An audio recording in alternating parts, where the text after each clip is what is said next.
শিক্ষামন্ত্রী ডক্টর আ.ন.ম এহসানুল হক মিলন জানিয়েছেন, শিক্ষকদের বেতন স্কেল সুযোগ সুবিধা সরকারের বিবেচনায় রয়েছে।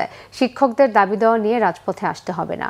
সচিবালয়ে শিক্ষক কর্মচারী ঐক্যজোটের সাথে বৈঠকে বসেন শিক্ষামন্ত্রী ডক্টর আ.ন.ম এহসানুল হক মিলন। এ সময় শিক্ষামন্ত্রী বলেন, শিক্ষা খাত অনুকরণীয় হতে হবে, শিক্ষক হিসেবে সঠিক উত্তর দিতে হবে। রাজপথের নেতা আর শিক্ষক নেতা এক হলে হবে না, সব সরকারের কাছে চাইতে হবে না, শিক্ষকরা কি করবেন সেটাও ভাবতে হবে। শিক্ষামন্ত্রী বলেন, বেতন স্কেল সুবিধা সরকারের বিবেচনায় রয়েছে, শিক্ষকদের দাবি দেওয়া নিয়ে রাজপথে আসতে হবে না।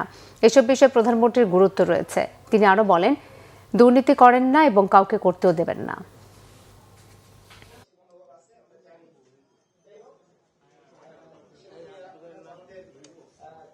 এই সমস্ত বিষয়ে আপ টু আস এগুলি নিয়ে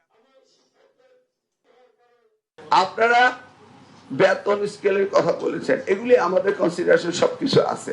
এখন আসেন 1 নম্বর ঈদ বোনাস ছিল 25%, 17 বছর পরে এই ইমিডিয়েট ব্যাচ সরকার আপনাদের 25 থেকে 50 করেছেন। আমাদের মাননীয় প্রতিমন্ত্রী সাহেব বললেন, মনিটরি বিষয়গুলো বাজেট অ্যালোকেশনের বিষয় রয়েছে, এটা আমরা পর্যালোচনা করব। আপনাদের দাবি মাননীয় প্রধানমন্ত্রীর কাছে উত্থাপন করা হবে, যেহেতু এটা নতুন বাজেট না।